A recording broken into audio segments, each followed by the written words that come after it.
Apie šalia betoninių džiunglių ties Šilutės plentu, tarp Jūrininkų prospekto ir Smiltelės gatvių, kuriamą modernų parką, kuris pakeis anksčiau neįveiklintą ir kone apleistą teritoriją ir taps naujų traukos centrų vietos gyventojams, savo reportažuose jau esame kalbėję ne kartą.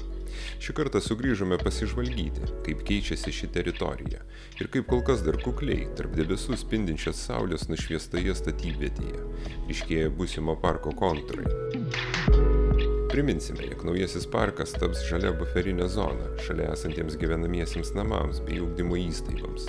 Taip mažins triukšmą, gerins oro kokybę ir suteiks erdvės poilsiui prie namų.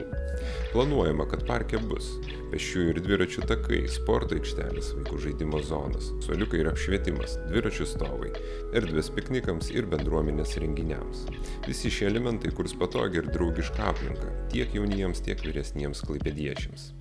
Ar ši žalia oazė pietinėje Klaipėdos dalyje jau įgauna realius pavidalus, kalbėti dar anksti, bet vis dar besitraukiančios žiemos akivaizdoje matyti, jog darbai šioje vietoje vyksta. Tad tikime, jog tvarkoma daugiau kaip 6 hektarų ploto teritorija rangovams pavyks įrengti per numatytą 2025-2028 metų laikotarpį.